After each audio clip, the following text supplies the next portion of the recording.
વાત પોરબંદર લોકસભા બેઠકની પોરબંદર લોકસભા બેઠક પર ભાજપના ઉમેદવાર મનસુખ માંડવિયા પ્રચંડ પ્રચાર કરતા જોવા મળી રહ્યા છે।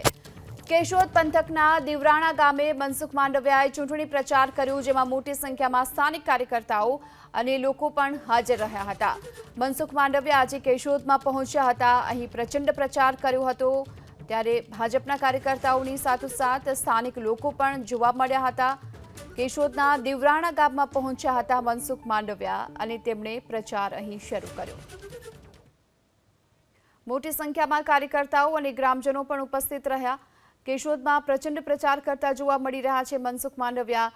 કેન્દ્ર સરકારના કામકાજથી લોકોને માહિતગાર કરવામાં આવ્યા।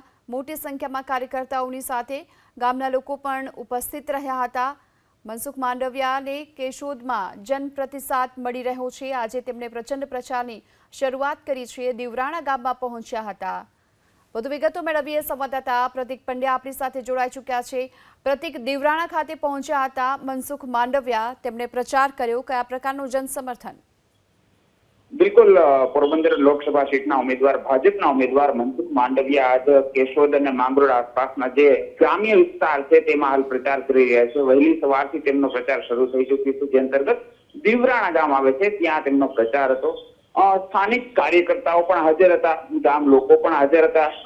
મનસુખ માંડવિયાએ પોતાના પ્રચારમાં મોદી સરકારની જે પાછલા 10 વર્ષની જે વિવિધ યોજનાઓ છે, પાછલા 10 વર્ષના જે તેમના કામકાજ છે તેમના વિશે લોકોને માહિતગાર કરવામાં આવ્યું છે।